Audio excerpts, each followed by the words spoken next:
قال النبي صلى الله عليه وسلم طلب العلم فريضة على كل مسلم وفي رواية ومسلمة শুরুতে মহান রব্বুল আলামিনের দরবারে শুকরিয়া আদায় করি।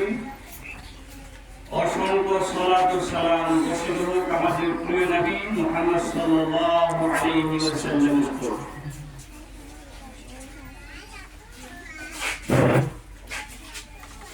উখিয়া উপজেলার অন্তর্গত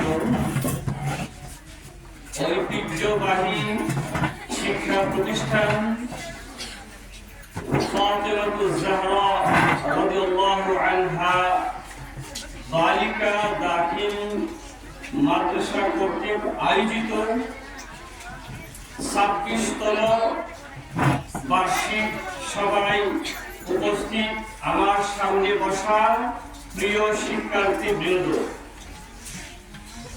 আজকের সভায় দূর দূরান্ত থেকে আগত সম্মানিত মেহমানবৃন্দ এবং অত্র প্রতিষ্ঠানের সম্মানিত শিক্ষক ও শিক্ষিকা মহোদয়গণ, আমি আমার পক্ষ থেকে আপনাদের সকলকে জানাই আন্তরিক অভিনন্দন ও শুভেচ্ছা। আহলান ওয়া সাহলান ওয়া মারহাবান বিকুম জামিআ। আজ আমি সকলের উদ্দেশ্যে শিক্ষামূলক কিছু কথা শেয়ার করব ইনশাআল্লাহ।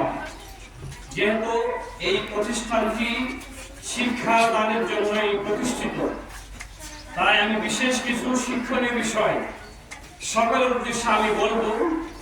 আর আমি আমার সামনে বসা যারা বিশেষ করে শিক্ষার্থীবৃন্দের কাছে আমি এই আশা করি যে তারা যেন আমার এই কথাটুকু তারা মনোযোগ সহকারে শ্রবণ করে। আল্লাহ যেন আমাদের সবাইকে তৌফিক দান করেন। আমিন আমিন।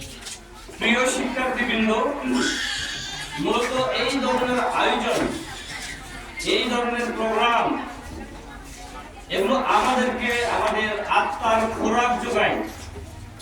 অবশ্যই এই ধরনের প্রোগ্রাম যদি আমাদের মাঝে না থাকে, আমরা যদি এই ধরনের প্রোগ্রাম যদি আমরা না দেখি, তাহলে আমাদের অন্তর কিন্তু মরে যাবে।